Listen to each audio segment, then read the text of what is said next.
What's up, guys? Welcome to another episode of the Jiu Jitsu Junction podcast. My name is Andre, and I'm here with my buddy Chase. And today we will be talking about the topic of balancing aggression and flow in competition. So there, a little bit of both, right? yeah, I think that a lot of balancing aggression and flow has to do with your goals. And I think that the word aggression means something different than being assertive. And I'm a fan of being assertive. I'm not really a fan of being aggressive. Now, that might just come out if you're like put in a really bad spot, and sure. That's fine. Be aggressive. If you're in a dire spot, someone's about to choke you out, blast out. Well, like that's the time for if you're going to do that. A lot of times in competition, it's about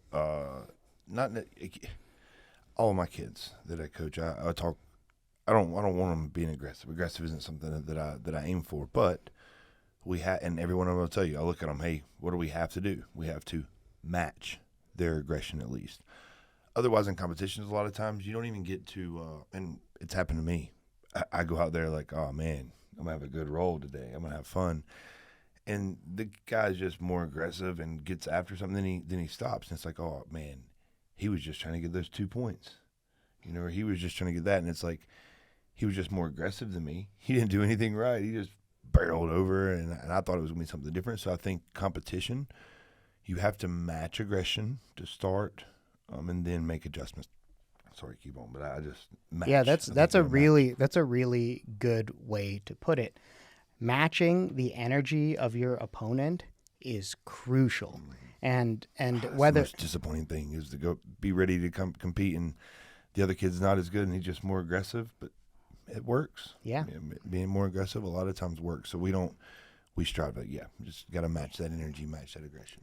Yeah, so like it happens the whole way up. I mean, Chase is talking about how for him at a higher level, if the other person is more aggressive or assertive, it shows up. And sometimes it tilts the results.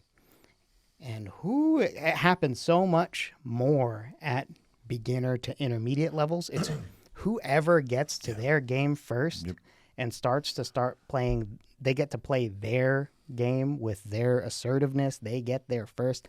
That person wins 90% of the time. Yeah. Most of the people competing as well are competing to win. We try to kind of shift the end goal. But, most people are competing to win, and they're going to do their best move. They're going to get to their best position. They've set their boundaries, and they're going to stick between those bumpers. And, with our kids, we just match that, their intent, because they're going to try really hard and be really assertive to get to those positions. And as long as our kids will match that usually kind of, and you probably heard the term weather the storm. We talk about it with our kids, like, just weather the storm. It's fine. Just match their aggressiveness. Just stay within that box with him. And that box, eventually, a lot of times, if you're driven in competition that way and you could see the aggressiveness and their extra assertiveness towards their positions, a lot of times that'll fall apart. After they're not successful, they usually fall apart. Yeah, you can see the wind. Yeah, more aggression is more energy, right? You said earlier, it's more energy, more effort. And if you're really aggressive, 3 or 4 attempts after this series that you just know you can get, they kind of fall apart a little bit after that. So you got to really control your boundaries and your aggressiveness. Yeah, and if there's a place where you start flowing, it's after you've weathered that storm, right? That's when it becomes less difficult to move them, right? They're deflated a little bit, their techniques are a little more sloppy, and then you can see what's there, and then now it's time to assert yourself. And most of the time, when people have 2 or 3, things that they're trying to stay within and when that kind of falls apart, they usually don't have a good fallback plan. Usually they start making kind of real drastic changes and kind of taking chances, and maybe not even taking chances. They just don't really have an answer because they focus so much on that little area. So kind of everything it plays into your game. Yeah. Especially you really just match, with my kids as a bunch, just match the aggression. That's our. Yeah, and sometimes while your opponent is being assertive, you can find early opportunities. It becomes way easier to find opportunities after they've blown all their energy. Mm-hmm. And that's when that is the time for flow state. And to me, flow state, like in very simple terms, is being completely present as to where the momentum and the energy are, and kind of finding the natural option from there. Yep. Right? Yep. And that's where the balance comes in, right? You're aggressive or assertive enough to make sure you don't get run over. And if you can get to your game during that early stage of the match, Of course, do it. Right. Sure. Yeah. So do it. Like if you could get the early win, that's great, especially if you're in a long tournament. A lot of times you have to force, as long as you're not forcing the aggression again, and that's a big thing we talked with our kids about is, if your game, if they're going to give you what you're looking for, we're going to take it. Mm-hmm. But we're not going to be overly aggressive to get that. We're going to take it, or we're just going to keep matching until the framework falls apart. But of course, if it's there, get on it and don't make the mistake of being too aggressive when you're getting on your things. Make sure it's just the right amount of assertiveness to maybe talk a little bit about the difference of that, like assertiveness and aggression. Yeah. So like aggression is kind of more of an emotional state with a physical component, like getting excited. Like you could be very excited. You could be angry. I know a lot of people that when they're competing angry. They get tired much faster. Let's not do that. Yeah, you don't need to compete angry. Like you can be determined. Determination can be just as powerful, and you don't lose control of like your heart rate. You don't start making silly decisions. Like it's much easier to be assertive within your framework of your game plan. So like if you're really good at your front headlock series, you keep wearing them out. You try and get to your front headlock. Doesn't work, but you're not completely blowing all your energy. And then you keep trying, and then you keep trying. Eventually they'll fall apart, or you'll at least headlock. Then you get your front headlock, right? So be determined, be assertive. And don't being be assertive, aggressive. that's just kind of staying within a set of goals. Mm-hmm. Making sure you're staying within a set of goals for, say, okay, for this competition, I'm trying to work on transitions to the back. Don't find yourself trying to roll off for an arm bar because the guy's going hard. No, just be calm, keep grappling, keep moving, and be assertive to what you're trying to do. I think that's having those goals within competition. It's big. I really like.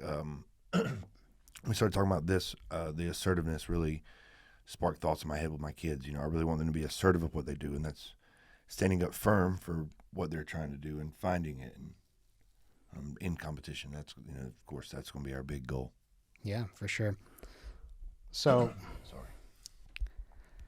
One of the ways that you can kind of be able to flow in a competitive environment is having the ability to move in any direction with some competency, right?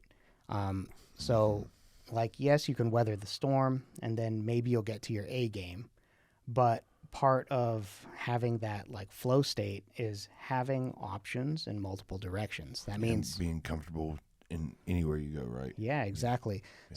So building up some of those core skills, like being able to move laterally. I don't know if I would compete. Maybe that's a tough one. I don't know if I would compete out of house. Like a lot of schools have those, quarterly in-house tournaments and compete in-house. But until you've got a good, and until you can roll and really not get emotional. I don't know if you should compete. Like if I could give, from the beginning, because you're just going to create issues and things are going to happen. You're going to be too aggressive and think you're out of an arm bar and you're going to hurt yourself. Like if I could give any someone starting, I don't know if I would even get into competition if I didn't have kind of not an answer, but at least competency, have an understanding of positions. Yeah, well, those are kind of two different things, right? You were talking about the aggressiveness and like maybe getting angry. That's not the same as the building these core abilities, and like definitely if you're somebody who's hot headed, you need to have your training partner stress test you, like that. Sure. That would be way safer and better to just have somebody in house.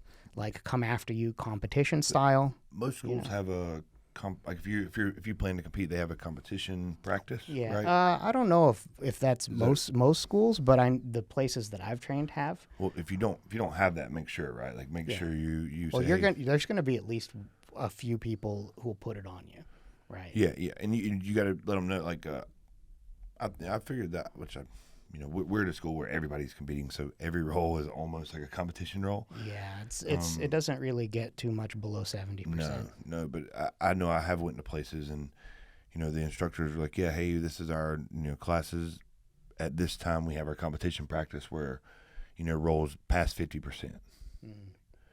So that was but if you make sure like if you don't have a set competition practice or even if your live roles aren't set to be like, hey, we're getting ready for like talk to a training partner, and make sure to be like, hey, I have a competition coming up in 2 weeks and check the time of the competition match length too, but you definitely need to have a partner stress test you for that match length before you go have a competition because you don't want to lose your emotions and get angry. And man, I've seen guys kick trash cans and you're in the gym across the street in Gastonia, like it's okay, buddy. Like the bleachers were broken. They didn't even pull out. Everybody has to stand up. It's okay. Yeah.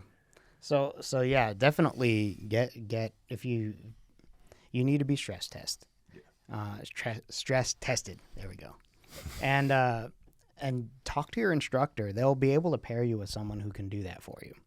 Like that when I got ready for my white belt competition, that's what my instructor did. He was like, okay, I'm going to take these 3 people. And for this week, every time you come to class, they're going to come after you. And we're going to force you to work your escapes. We're going to put a ton of pressure on you and we're going to like see how you handle it. Gold. Right. So if you can do that, do that. Because you don't want to be competing in a space of too much stress and anxiety, and getting that under control is probably step 1 for competition. And that's probably going to help you in so many other aspects of life too. Yeah. Being able to handle major stress like that it's unique for people because we don't get physically stress tested like that in daily life, not in modern times. Like we're not hunting anymore, not like the hunting with spears and being like afraid of like animals and stuff. That's just not happening. So we don't have physical stress tests anymore. So it's going to like you'll either stress out panic or you'll stress out fight response, and both of those are just incredibly energy sapping. Like you're not going to do well in competition if you don't at least try to address this, and you're not going to have complete control in your first few, and to some extent that will always be in the background. No doubt. But it's not like do that first and be competent in several moves in several places, at least 1 or 2. And be able to move laterally, be able to move vertically, be able to go through, be able to go around, right? So you need to have all of these things in order to find the flow state part of this equation, right? Yeah, this flow only comes with that comfortability, with the ability to relax and less effort. Yeah, and it's not like a relax like a limp noodle. It's more like have your mind able to process what's actually going on, and that is, to me, that's like quintessential flow, is being fully present and like having these muscle memories and techniques to the point where it doesn't take a ton of bandwidth to be like, okay, here we go. I'm flowing to the left here because this is happening. You know, oh, that person is sitting up. Let me try and pass this knee by changing my elevation. Or he overextended. Time to sprawl down on the legs. And like, these are just going to happen through muscle memory. And that's a big part of how flow shows up in competitions and hard rolls and jiu-jitsu in general, is just having all these muscle memories built up and being able to. Your body just does it. Your body just does it because you're like, oh, I feel the energy going this way. I'm going to go with it. Yeah. I feel the energy going this way. I'm going to go with it. So there's definitely an ability to balance these two things in. Yeah. So if that's not fully present yet and you're competing like all of these skills, that's okay. A lot of people decide to compete before all of those skills are really well developed. They probably have some kind of idea. Yeah, that's usually right. There's like a small chain of we've got a guy who trains jiu-jitsu, and he would have a series where if he got to this point, you better be ready because now this cycle started, and he's just going to keep you in this cycle until either you get out of it or get submitted. Yeah, and if you got out of it, and that was like the first time we all kind of looked around like, oh man, he's going to be good. I never thought he would be good, but it was like Chris listens to these all the time, so it's awesome. But Chris Johnson, if I remember the first series, it might have been like a back take series. It was something, but it was a series that you could just tell that when he got to it, it was just like, oh, this was effortless. He'd start smiling and breathing, and he just hit in the series and step over back take. Bow, bow, bow. Yeah, so that's where he developed all of his initial competency. And so once he got there, it was flow state sequences, right? So when you're a white belt, you're a beginner, or you're a beginner to competing, find that bubble and work in it. Yep. And then he would find the submission, get really aggressive, and I would counter and get out. But he would flow all the way. It was so funny when he fixed that. When he fixed that problem, he's like, "Oh, wait a minute, I don't have to be aggressive. You mean I could just relax more right here and I'll get it?" And I'm like, "Yeah, it is." Like, and then I wake up on his chest, like, collar choke. I'm like, man, you relax a little bit. Like you didn't aggressively try to pop my head off after you did everything perfect. Oh, that's funny. I can't wait till he talks to us in person about this one. Yeah. One.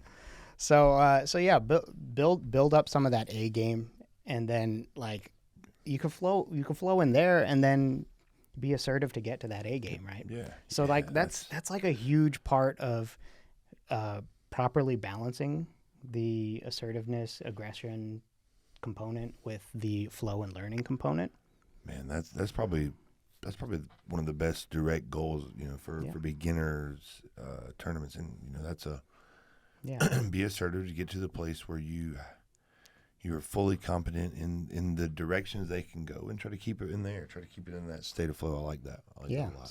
So definitely you could do that. Then the other component on deciding how much assertiveness and flow that you want to use, like which way you want to list, you need both. You definitely need both. Yeah. So if you're only competing very occasionally, be more assertive. Try to win. It might discourage you if you compete once a year and you get stomped because you're trying to flow too much. Yeah. So like it seems silly to like be super concerned about this motivation component, but it's really important to keep going and learning. Yeah. And you don't want to get demotivated, right? We're talking about how to balance aggression and flow in competition. And if we're just doing one competition a year, unless you're doing a lot of practice that is solely directed at competition, maybe that's not what we should look for when we go to competition. Yeah. If we're we're talking, this is all to enhance the learning curve, right? To stay clear and to be able to learn more. So if we're going to really focus on flow, the balance of aggression and flow and what's needed, I think we need to compete.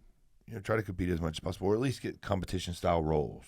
Mm-hmm. Whether it's set up a weekly, hey, every Friday after class, can we roll 3 competition roles with 2 or 3 of your buddies? Yeah. But I would definitely make sure that if we're trying to balance that, we need to get a lot of specific focus in that, specific, under stress focus. Yeah, and if you're going to be somebody who competes a lot, then you can try and flow more, and hard flow. Don't take it easy, right? We're not talking about like rolls with your grandma. We're trying to maybe the way that I would really say it is expand what you consider to be your bubble to include things that you're less of a really highly skilled person in, right? So like if you're really good at your headlock series and you're also pretty decent at another adjacent series, widen the bubble, right? Yep. And like you'll get to pressure test more things, more sequences, and right? Now we're learning. And then that's how you would prioritize learning in a competitive environment. And that kind of learning is extremely invaluable. Like that is really helpful if you can do it. And you don't have to do it that way. I would say for most people, lean towards being very assertive, right? We want to win. It matters. If you're going to compete 3 or 4 times a year, then maybe you couldn't have bigger learning goals and a little bit less bringing home a gold kind of goals. Yeah, that's kind of how I compete. And for the long run, I definitely feel that that's the way. Short term, if you have much attachment to winning and losing, maybe that's not the big. But that's we don't want to set our standards on winning and losing, not for the long run, not for what we do with jiu-jitsu. It's so much. There's so much there over the time. So. Yeah, and like it has to do with your temperament too. Like you change your temperament. That's great. But being honest with yourself about how much it matters to you, and then adjusting how you attack it it's important, because that's going to lead to the most amount of fulfillment for you as a person, right? If it matters to you to win and you do your best to win, sometimes you're going to lose and that's okay, but you tried to win, and that's better than the alternative. So I hope assert until you get to wherever your flow bubble is. Yeah, that's definitely the best place to start for sure. Lean towards asserting, especially in a very high competition environment.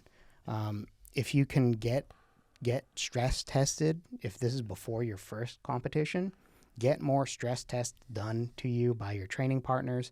Talk to your coach. Make sure that you don't end up in like a completely out of your depth, anxious or aggressively angry kind of space, because that's going to put a damper on the experience, and it's going to put a damper on your growth in jiu-jitsu. Yeah, no, we got to make sure that happens first. Yeah. Anyway, we hope that this was helpful for you, and if it was, then thumbs up, leave a comment. We love to hear from you, and we will see you next time. Boom.